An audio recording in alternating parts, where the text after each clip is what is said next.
Beleza. A aula de hoje também não deve ser muito demorada. Eu preferi deixar ela mais curta para a gente condensar essas duas técnicas próximas. A primeira delas é estereofotométrico, que a gente chama dessa maneira, né? E a segunda é obtenção de forma a partir do desenho em forma de linhas, né? De um objeto. Se a gente tiver as linhas da imagem, poder reconstruir. Assim, não tem muito o que firular em cima dessa segunda técnica, mas da primeira a gente pode elocubrar um pouquinho mais. Então, a primeira que a gente vai ver é x igual a fotométrico estéreo, né? Que na tradução, ou estéreo fotométrico, se quiser também entender assim, traduzir dessa maneira pode ser também, né? Tá?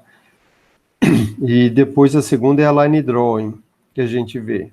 A x igual a textura, assim, tem, eu acho que pouquíssimos trabalhos. Se tiver 2 ou 3, é muito nessa linha. E o pessoal meio que parou com, depois que surgiram as câmeras estéreo, né? E a parte de motion também deram muita ênfase, que a gente vai ver na próxima aula, meio que parou com essas outras técnicas. A fotométrica estéreo, por exemplo, não é muito utilizada, né? Se você bota 2 câmeras, é melhor do que ter uma câmera só e iluminações diferentes, que esse é o princípio da fotométrica estéreo, tá? A gente vai chegar lá. Vamos dar uma revisada aí na questão do gradiente de novo, né? Que a gente vai utilizar aqui. Então, novamente, só para dizer que gradiente não é nada mais do que uma aproximação aqui em se trabalhando com imagens e em se trabalhando com superfícies. Em outras aplicações da física ou de outros campos aí,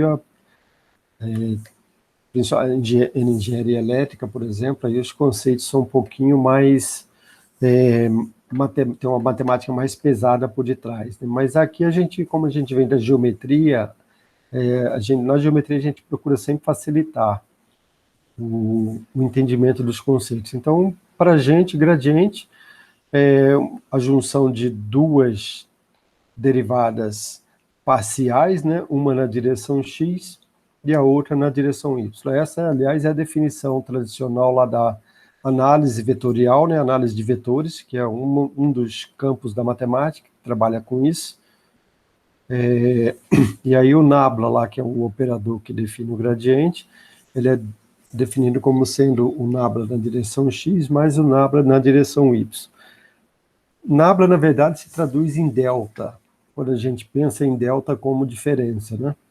Eu tenho uma função aí numa posição x mais n e y, subtraio da função na posição x e y, pronto, eu tenho uma derivada em x aí, tá? A mesma coisa para y, quando eu junto os dois, eu tenho o gradiente. Tem umas coisas legais, porque se você tiver as 2 funções, né, as 2 derivadas parciais, uma na direção x e a outra na direção y, você consegue extrair mais coisas, você consegue ter mais informações de um determinado ponto, seja na imagem, se a gente estiver tratando de imagem, ou seja numa superfície, se a gente estiver tratando de superfície, né? Você consegue saber, por exemplo, para onde que aquela superfície está inclinada, né? Se ela tem uma inclinação, né? Tá? Você consegue saber qual é o valor dessa inclinação, se a profundidade ali tem uma... Você pode cair, por exemplo. Então, analisando o gradiente, a gente consegue saber se um robô consegue navegar num terreno, por exemplo, né? Se o gradiente for muito grande, provavelmente o robô não vai conseguir atravessar aquele terreno, né? Ok? Então, assim, tem várias aplicações legais que surgem só a partir da determinação do gradiente numa superfície. Na imagem também, obviamente, tem, né? Inclusive, a gente consegue obter qual é a direção da mudança, né? Veja, a partir de dois gradientes, uma direção, duas diferenciais, aliás, uma direção x da direção y, juntando as duas, a gente consegue descobrir arestas em direções quaisquer, se eu estiver tratando de uma imagem. Então, isso é legal também, né? Tá? Inclusive, tem aplicações aí na área de processamento de imagens, né? Tá? Então, só relembrando que na prática isso é uma aproximação, a gente já viu isso, né? E em se tratando de superfícies, a gente prefere aqui, pelo menos nessas técnicas de reconstrução, trabalhar, aproximar, né? Veja, gradiente é se a gente pegar ele é um operador que dá como resultado um escalar, né, lá para a gente. Ele é a soma de duas derivadas parciais, ok? Só que como ele está numa determinada direção, o que eu tenho é o quanto eu estou mudando ali naquela direção. Isso é um número, um valor. Quando eu combino esses dois valores, eu vou ter um outro valor, né? Isso aqui vai me dar um valor, nabla x mais nabla y, que, em se tratando de uma superfície, eu consigo definir aí o que a gente chama de slope, né? Inclinação. Quanto essa superfície está inclinada. Então, dependendo do valor de P aqui, se P for muito grande, significa que no ponto de lá o valor é muito alto, e aqui no ponto de cá o valor seria pequenininho, né? Se P for zero, significa que eu estou totalmente tangente ali numa superfície plana, né? Ok? E a mesma coisa para outra direção, né? Então, como é que eu consigo obter Na verdade, eu posso pegar isso aqui e transformar num vetor, se eu quiser trabalhar com vetores, né? Definir um vetor na direção x a partir de P, definir um vetor na direção y a partir de Q, e aí eu consigo a normal. Como a gente está trabalhando sempre centrado no observador, nessas técnicas de reconstrução, a câmera, ela sempre tem uma origem no observador, né? Eu vou reconstruir a cena em relação à câmera, né? Aí fica muito fácil construir esse vetor. Basta eu colocar -1 como a terceira coordenada no vetor PQ aqui, que eu fico com o vetor normal, né? Bem definido, ok? Então, dá para sair de P e ir para um vetorzinho na direção X também, de sair de Q para um vetor na direção Y, fazer o produto vetorial, né, dos dois para achar essa normal também, né? Tá? Isso aí, dependendo do sistema de coordenada, vocês conseguem também utilizar outras formas de representação, tá? Só para lembrar disso novamente, mais uma vez, né? Então, a gente já viu Shape from Shading, e um princípio parecido com o Shape from Shading é utilizado aqui em fotométrico estéreo, que é a técnica de relaxação, ok? Retornando lá ao espaço gradiente, né? A partir dele, a gente consegue definir o mapa de reflectância, que também é utilizado aqui, ok? A gente já viu isso na aula passada. E o que o mapa de reflectância dá para a gente, na verdade, é o quanto a reflectância da cena, né, muda em função da mudança de P e de Q. Tá? Então, a gente pode pensar que a gente está mudando o gradiente, né, na cena, numa direção e na outra, na direção X e na direção Y, e o quanto isso está sendo refletido aqui na pessoa que está percebendo, né? Então, o mapa de reflectância depende da posição de observação e depende também da direção que a luz está sendo batida lá, está sendo jogada na superfície, né? Ok? Então, pensa, se eu estiver olhando para a cena e fizer isso aqui, vai mudar a reflectância nesse ponto, ok? Se eu tiver uma superfície lá na cena e estiver olhando ela daqui, eu também vou ter, dependendo da direção do ponto que eu olhar da minha imagem, né, eu vou ter, o P e Q vai ser diferente em relação ao meu eixo óptico, né? Se eu estiver olhando assim, o P vai ser, e aí eu vou ter mudanças na quantidade de reflexão. Consequentemente, mudanças na luminância, né, que eu vou estar percebendo daquela cena, ok? Essa daqui é a equação do mapa de reflectância, e a gente já viu na aula passada que isso aqui foi utilizado lá na técnica de Shape from Shading combinando com a técnica de relaxação, né, para poder determinar o mapa de agulhas. Aí sim que representa da cena, né, representada naquela imagem, desde que eu tenha algumas inicializações, certo? O legal aqui no fotométrico estéreo é que a gente não precisa inicializar. E como que eu não preciso inicializar? Por que que eu não preciso inicializar?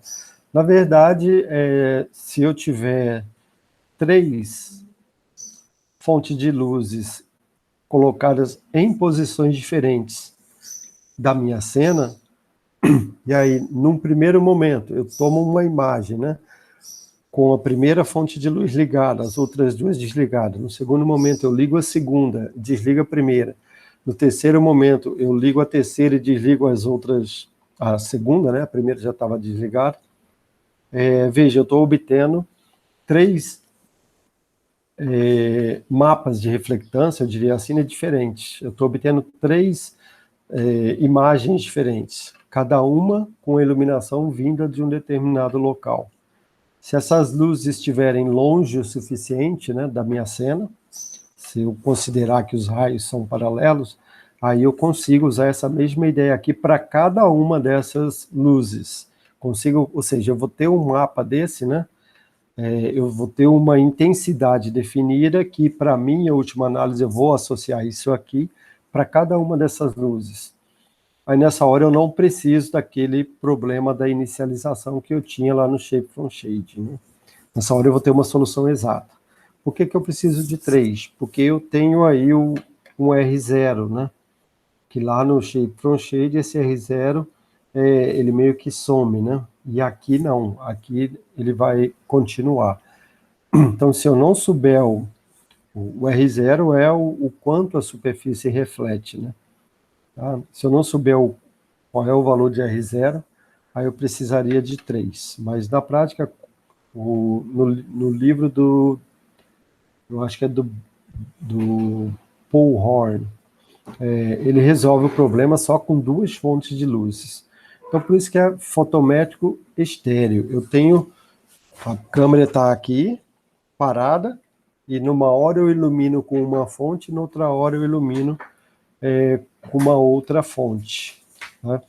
E aí, no primeiro momento, eu tenho a luz nessa posição, por exemplo, o observador está fixo, e num segundo momento eu ilumino com a luz de uma outra posição. Quando eu faço isso, eu vou estar obtendo as 2 imagens, né, que vão ser diferentes. Não vão ser diferentes quando? Não, vai ser sempre diferente, porque esse ponto aqui, por exemplo, ele está menos iluminado aqui, né, do que nessa segunda imagem. Nessa segunda tomada aqui, ele vai estar quase embaixo da normal, né? Então, consequentemente, ele vai ter bem mais luz do que aqui, né? Aqui, como ele está mais o ângulo I, né? Lembra do ângulo I? Ele influencia na quantidade de luz que chega aqui, ok? Ou seja, então, mudando a fonte de luz de local, a gente obtém 2 imagens que são diferentes uma da outra. E aí, a partir dessa diferença de iluminação de um mesmo ponto, né, é que se consegue fazer a reconstrução aqui no fotométrico estéreo, ok? A equação de reflectância, na verdade, ela restringe, né, a orientação da superfície ao resultado do mapa de reflectância. Então, se a gente, lá no Shape from Shade, com uma única fonte de luz, né, a gente não tinha mais de uma fonte, lembra que a gente podia ter ambiguidade, né, ok? No caso da gente ter 2 fontes, aí a gente não precisa nem daquela inicialização, né? A gente consegue determinar essa orientação de uma forma única, como é na reconstrução estéreo, né? Também a gente consegue de maneira única, né? Ok? Como cada luz dá uma contribuição diferente, no caso da reflectância, né, o R0 lá não for conhecido, a gente precisa de 3 equações. Isso é o que está no livro do truco. O modelo que tem lá é com 3 fontes de luz, que é o modelo que o pessoal que utiliza essa técnica de reconstrução a partir de estereofotométrico para fazer isso. Isso aqui é utilizado quando? Quando eu quero fazer um scanner 3D, por exemplo, né? Eu vou lá, tiro meu dispositivo captura as 3 imagens e aí joga no software e já te dá a forma, né, do objeto, né? Usando as 3 fontes, ok? Então, né, se eu tiver a reflectância do material, não precisaria das 3. Tá? Então, o que se faz lá no outro modelo, que é o do Horn, ele chuta um valor de reflectância e reconstrói para aquele valor. Se o valor for diferente daquilo, mas no final ele consegue obter uma forma próxima, né, dessa que está no livro do truco. Então, no livro do truco vocês vão encontrar com 3 fontes e no livro do Horn com 2 fontes. Como é que funciona isso? Lembra lá que o R0 ele está na frente, né, de um produto escalar. Produto escalar do quê? Da normal, isso aqui é a normal à superfície, isso aqui é o vetor unitário, né? Também esse aqui é normal, por definição normalizado, isso aqui também é o vetor unitário, só que nesse caso aqui, ele está sendo colocado K porque eu tenho um desse para cada fonte. Então, na hora que eu coloco a minha fonte lá, se eu souber a posição dela, eu tenho esse NK. Então, isso aqui é conhecido. Aí, isso é K igual a 1 até 3, né, para 3 fontes. Na prática, no livro do Horn, K igual a 1 a 2, né? Dá para funcionar também, com aproximações. Ok? Mas assim, então, veja que isso aqui deixa de ser agora um vetor, né? Fazer escalar com ele. Se eu tiver 3 vetores, um para cada fonte de luz, eu posso também entender que isso aqui é uma multiplicação matricial, e que depois, no fundo, eu vou ter 3 vetores, né? Aqui, multiplicado por um único vetor, que é o vetor normal, ok? Então, essa equação aqui, ela continua sendo possível ainda. Se para I igual a 1, I1, né, I2 e I3, eu teria 3 equações aqui, tá certo? Se vocês se lembram lá, as variáveis que a gente quer determinar é o P e o Q, né? Para cada ponto, tá? A gente pode supor que a gente tem P1, P2, P3, só que o P é o mesmo. A orientação na superfície, ela não muda para esses 3 pontos, né? Então, aqui, de fato, a gente vai ficar com um sistema que ele está sobredeterminado. Eu tenho mais equações, né, do que incógnita. Mas a incógnita que exigiu ter mais uma equação, ter uma terceira equação, foi o R0. Né? Porque, em teoria, se eu tivesse duas direções, 2 fontes de luzes aqui, né, eu ficaria sem determinar o R0. Só determinaria o P e o Q. Por isso que eles colocaram mais, o livro do truco, ele coloca mais uma fonte justamente para tentar determinar esse fator aqui também. Qual é a reflexão junto com isso, né? Dá para recuperar o R0, o P e o Q com essas 3 equações. Tá? O I é intensidade normalizada, né? Aí é o valor.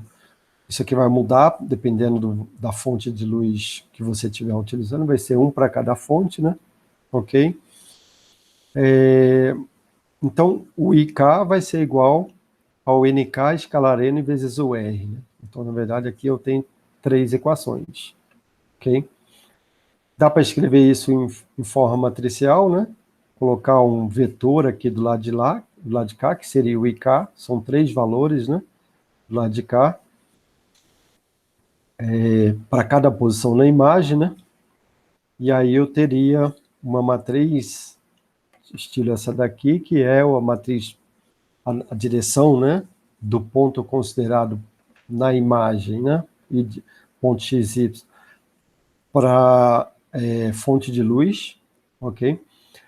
Idealmente, assume-se que esse vetor aí, ele vai ser o mesmo, né? Ele não vai mudar. Não, desculpa, nesse caso aí vai mudar, né? N11 aqui seria o primeiro vetor para a primeira fonte de luz, mas ele não vai mudar ao longo da imagem. Idealmente, a gente já assumiu lá no outro método, e aqui também assume-se isso. Ele vai ser a mesma orientação. Então, se desse ponto aqui para a minha fonte de luz eu tinha um determinado valor, obviamente, então, com isso, a gente tem que colocar a fonte de luz um pouco longe da cena. Tá? Se você colocar a fonte de luz muito próxima, de maneira que ela fique numa projeção, né, radial, você pode ocasionar problemas aqui. Aí as equações vão mudar, obviamente. Okay? Mas se a fonte de luz estiver distante, aí você pode assumir isso, que ela é a mesma, né? Que essa normal aqui, esse N, aliás, não é o normal, isso aqui é a direção para a fonte de luz. Ela é a mesma, para aquela imagem, ela é a mesma em todos os pontos, ela não muda. Ok? Com isso, você vai ter uma para a primeira imagem, uma para a segunda imagem, quando você mudou a fonte de luz, e outra para a terceira imagem. Então, aí você pode transformar isso nessa equação matricial, né, que eu já dei a entender aqui. O vetor de um lado é igual a R0, uma matriz aqui, desses 3 vetores, escalar com a normal naquele ponto, né? Ok? Legal. Normalmente, o I ele é quebrado em FC, o C normalmente ele não é conhecido, né? Mas nesses casos, você pode assumir que ele está ali dentro do R0, sem afetar aí, isso não vai alterar. Então, se você não tiver essa coisa, não assumir que que você tem a mesma direção, né, para a fonte de luz para todos os pontos na imagem, você pode ter problema aqui, ok? Mas quando você assume isso, ele pode ser jogado aqui dentro do R0. Então, aí no caso, ele vai descobrir quem é R0 e quem é o P, quem é o Q, para todos os pontos da imagem, né? Desde que essas 3 fontes elas não sejam coplanares com o ponto. Então, se você tem o ponto aqui a ser considerado, né, se ele a ser descoberto, né, se as fontes de luzes mais ele formam um prisma, né, ponto, fonte 1, fonte 2, fonte 3, então, aí nesse caso você consegue a solução. Mas se você colocar o ponto lá no meio das 3 fontes, por exemplo, eles vão estar num plano, né? Aí nessa hora você vai gerar essa sua equação aqui, ela vai gerar você não vai ter solução. Como é que é? A matriz dos coeficientes, né? Não vai ter inversa. Vai ser uma matriz não invertível. Se ela for não invertível, aí você não consegue, você só vai ter a solução trivial, né? Solução trivial é xi igual a 0. Você não tem outra solução que não a trivial, ok? Legal, então com 3 fontes, basta a gente resolver para R0 e para o valor de N, né? Ok? Que é esse cara aqui, tá? E aí você tem, lembrando que a terceira componente de N é menos 1, né? Então, na verdade, você pode quebrar isso aqui em PQ menos 1, né? Na verdade, você teria P1, Q1 menos 1, P2, Q2 menos 1, P3, Q3 menos 1, se você tivesse pontos quaisquer na imagem. Mas como você tem um único ponto na imagem, P1 igual a P2 igual a P3, e o Q também vai ser o mesmo para os 3 pontos. Por isso que você tem um único ponto, né, aqui, ok?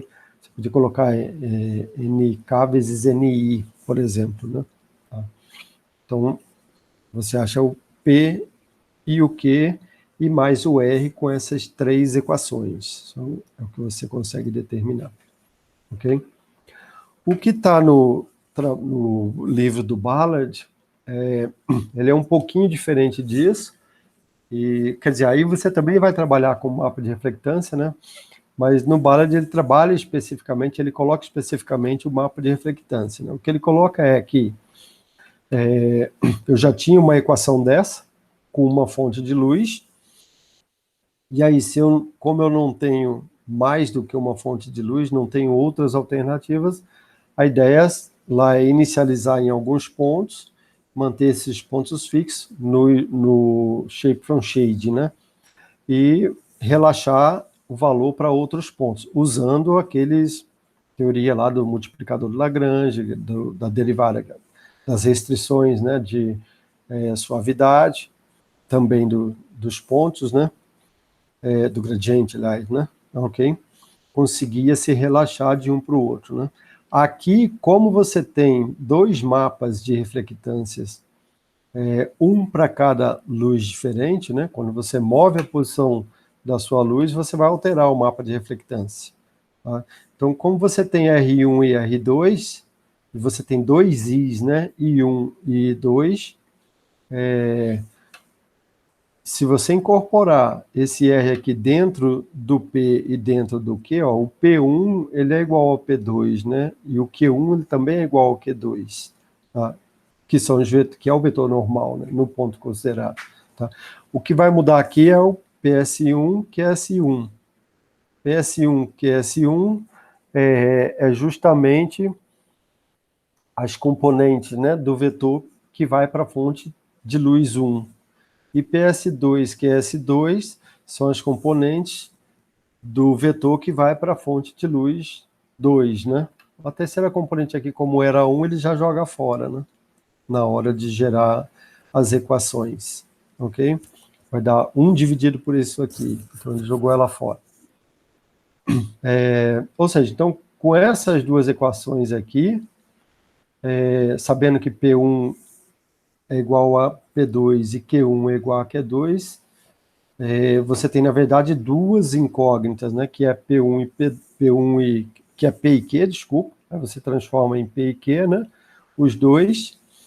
E o que você tem a mais aqui é que você sabe quem é PS1 e quem é QS1. Você tem a posição da luz e você tem né, quer descobrir a posição do ponto. Né? Se você tiver a orientação, né, da luz, aí é possível resolver esse sistema aqui e encontrar uma solução única, né?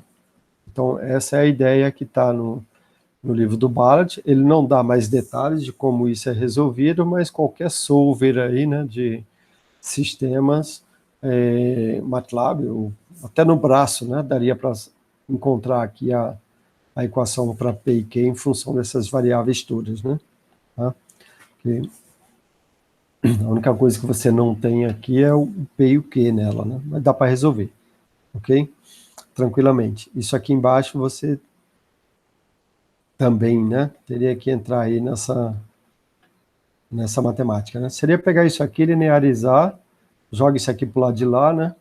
Ok? Vai estar multiplicando aqui, e aí você monta as duas equações e joga essas equações para um solver que você obtém aí quem é P e quem é Q, ok? Então, veja, a diferença aqui é que agora você tem dois mapas de reflectância, né? Tá? E a constante de reflexão ela vai ser incluída, na verdade, aí na solução, né, do problema. Quando você encontrar P e Q, ele vai estar com essa constante lá dentro, ok? Esse é o que está no livro do Ballard. O do livro do Truco, como eu já falei, ele propõe usar 3 fontes, aí fica mais fácil ainda, né? Como você tem 3 fontes, você tem 3 equações para cada ponto. A solução é direta aí, também, né? Isso é fotométrico estéreo, não tem, assim, na literatura, eu sei que tem um professor da UF, que era até daqui do Pernambuco, depois ele foi para a UF. Eu nunca trabalhei com isso, eu só fiz calcular, né, na disciplina que eu fiz de visão computacional, como vocês estão fazendo agora, só fiz calcular isso aqui e determinar para cada ponto, mas eu não trabalhei mais a fundo do que isso, né? Então, assim, tem pouca gente que se utiliza desse método, e ele meio que caiu no desuso aí ao longo do tempo, mas só para vocês saberem que é possível, né? É meio estranho, você apaga uma luz, acende outra, apaga outra, acende outra, né? Não fica uma coisa tão confortável. Isso aqui, geralmente, você tem que ter um ambiente muito controlado, né? Para resolvê-lo, né? Não é uma coisa que funciona assim num caso irrestrito, geral, né? Ok? Então, o pessoal não se utiliza muito, não, mas apesar disso, é possível, né? É uma solução possível, dependendo do tipo de aplicação aí que você vai estar, dependendo do tipo de controle que você tem, né? Da tua cena, ok? O Shape from Line Drawing, que a gente diz, né? Ele também não tem muita coisa definida na literatura. Se vocês forem buscar, eu acho que talvez são pouquíssimos artigos que vão falar sobre isso, mas a ideia é, como diz o próprio nome, né?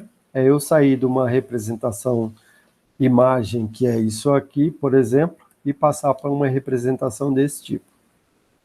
Então, uma etapa inicial, obviamente, vai ser detecção de linhas, né? Quando eu tiver todas as linhas da minha imagem detetada, aí eu tenho o que a gente chama de line drawing.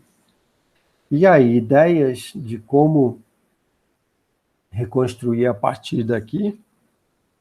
A ideia geral na literatura que eles colocam é você sair tentando determinar combinações. Você precisa aí de um banco, né, de dados onde você tenha combinações dessas estruturas tipo linhas, e a partir disso você consegue dizer, ó, isso aqui é um cubo, isso aqui é um cilindro, isso aqui é um papiro, né? Se você não tiver essas coisas pré-definidas, não tiver esses modelos, né, digamos assim, aí é você apelar para a IA e tentar inferir, você extrai, né? Eu tenho linhas, e a partir das linhas eu extraio alguma coisa em cima disso, e tento inferir uma combinação dessas coisas, que tipo de forma geométrica eu consigo gerar com isso. Gerando essa forma geométrica, por exemplo, isso aqui eu sei que a gente sabe, né, intuitivamente, quando a gente olha aqui, que eu tenho uma caixa. Aqui eu posso ter uma caixa, mas posso ter também uma caixa fechada, né, olhando de cima aqui de um lado, mas eu posso ter uma caixa aberta, né, sem tampa, ok? Nesse caso aqui não, né? Isso aqui é inequívoco, que é uma caixa... quer dizer, pode ser também uma outra... Se eu entender que isso aqui é um teto, né? Essa parte de cima aqui é um teto, eu posso, olhando para isso aqui, eu posso ter duas percepções, né? Tá? Parede interna e fundo, né? Ok? Ou parede de cá, nesse caso a parede que eu falei, a parede estaria para o lado de lá, né? Tá? E nesse outro caso agora, se eu colocar a parede para o lado de cá, eu entendo que é uma caixa colocada no chão, né? Tá? Então, assim, vai muito de você ter antes construído esse seu sistema de IA aí, que vai tentar pegar essas estruturas tiradas a partir do line drawing agora. Que estrutura pode ser essa? Pode ser, por exemplo, cantos, né? Veja, aqui eu tenho, provavelmente quando eu jogar o detetor de Harris lá, ele vai retornar algum valor nesses lugares aqui, né? Tá? Aqui tinha um, teria um, mais outro aqui, né? Então, nesses lugares onde tem cantos, se eu extrair isso, se eu souber que isso aqui é de um único objeto, por exemplo, aí eu tento reconstruir isso com algum conhecimento que eu tenha que ter antes, ok? Então, as propostas que tem na literatura sobre essa técnica, elas vão muito por aí. Você tem que fazer que a gente chama de agrupamento perceptual, né? Você percebe features, aí você extrai outras features a partir daquela e pega essas features e joga lá no seu banco. Vê, pô, isso aqui é parecido com o quê? Isso aqui é parecido com uma caixa. Então, a partir desse ponto, se é uma caixa, eu vou dizer, ó, aqui a altura é essa e aqui a altura é essa. A partir da junção disso aqui, dessas estruturas no espaço, né? Pegar essa, eu vou ter quantas aqui? Uma, duas, três, quatro, eu vou ter 8, né? A partir desses 8, quer dizer, na verdade eu vou ter um escondido lá atrás, né? Eu tenho que inferir também, né, que esse um estaria escondido. A partir dos outros eu conseguiria determinar a posição desse escondido. Tá? Juntando esses 8 cantos do meu cubo, a partir da forma geométrica que ele tivesse aqui, na imagem, teria como eu fazer uma transformação, né, para tentar determinar qual é a forma que ele vai ter na minha cena, né? Ok? Então, assim, aqui não tem como um algoritmo proposto na literatura seria algo parecido com isso. Não vai ter como fugir muito disso, né? Primeiro a gente passa um detetor de arestas, aí faz uma binarização, né?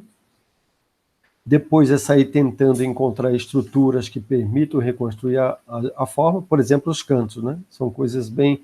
Só, pô, e se eu tiver uma esfera? Aí eu não tenho canto. Mas aí eu teria que ter, ó, alguma coisa... Se você não tem cantos, então isso aqui provavelmente é uma quádrica, né? Ou alguma coisa assim, né? Aí o passo 4 seria tentar achar orientação espacial baseada em algum modelo que você tenha, não tem como fugir disso, né? E aí tentar juntar essas estruturas no espaço, ok? Então, normalmente, o line drawing, ele passa por uma fase onde você tem, e assim, é utilizado bastante, mas na indústria, por exemplo, onde você sabe o tipo de coisa que você está trabalhando. Eu sei que tem uma peça passando aqui, eu tenho o modelo dessa peça. Extrai o line drawing, né, lá da tua imagem, e você compara com o modelo. Dá para você saber se aquela peça está perfeita ou não, por exemplo. Se não estiver de acordo com o teu modelo, ela não está perfeita, né? Está com algum problema, ok? Normalmente seria também, né, em algum... A utilização desse tipo de coisa seria em onde você tem ambiente controlado, né? Tá? Não sei se, assim, não tem muito mais do que isso na literatura. A gente não consegue. Então, é intuitivo para a gente, né? Isso. Só que quando você vai jogar isso no computador, não tem como. Você tem que passar por alguma ferramenta que vai te fazer, pelo menos, essa junção aí das coisas, né? Vai ter que te dar a ideia de como é que funciona isso no... Seria uma ferramenta de IA, né? Ou algo parecido com isso, ok? Dá para pegar isso, por exemplo, jogar numa rede, né? Treinar com essas estruturas todas aí, extrair, né? Pegar os cantinhos só, jogar numa rede para ver se ele consegue te devolver qual é a forma, né? Que você quer encontrar, ok? Beleza, então, por hoje, o que a gente tinha planejado, né? Deixa eu só parar a gravação.